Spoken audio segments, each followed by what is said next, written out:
आम्ही संसार कसा उभा केला असेल याचा विचार केला. आमची पोरं लहान असताना 8-8 दिवस पोरांची नाही गाठ नव्हती मला. आणि आता लोक इतके खाली गेलेत की माझ्या मुलीच्या अंगात कपडे कसे याच्यावर लोकांची कमेंट्स आहे. याच्यापेक्षा काय वाईट पाहिजे मला. आता 4 दिवसापासून माझ्या मुलीच्या अंगातल्या कपड्यावर लोकांनी बातम्या तयार केल्यात मला. पण तिच्या बापानं मला द्यावं घोडे, तुम्ही मला घोडे लावा, माझा पिंड गेलाय. माझ्या मुलाचा आणि मुलीचा काय दोष आहे. पण ह्या कॅमेरेवाल्यांनी 8 दिवसात माझं जगणं मुश्किल करून टाकलं मला. काय मला एक सांगा, मुलगी तुम्हाला आहे, तुमच्या मुलीच्या कपड्यावर एखाद्याने कमेंट्स केली तुम्हाला काय वाटेल.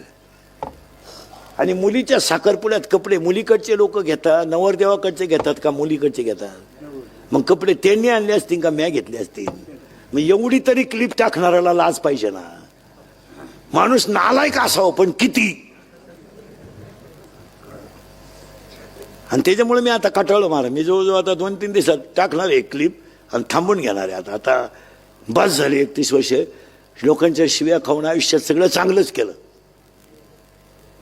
आयुष्यात चांगलं, पण त्याचं फळ माझ्यापर्यंत ठीक होतं, ते माझ्या घरादारापर्यंत जायला नव्हतं लागत.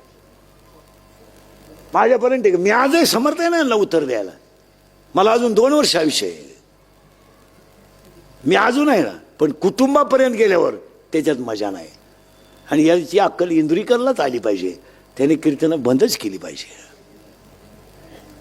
खरं आहे का खोटं आहे हे त्याने बंद केले पाहिजे. त्याला लाज वाटली पाहिजे की आता कमेंट करणारे लोक बोलायला लागले, आता इंद्रिकडने फेटा ठेवून द्यावा, त्याचं त्याने चांगलं सांगावं.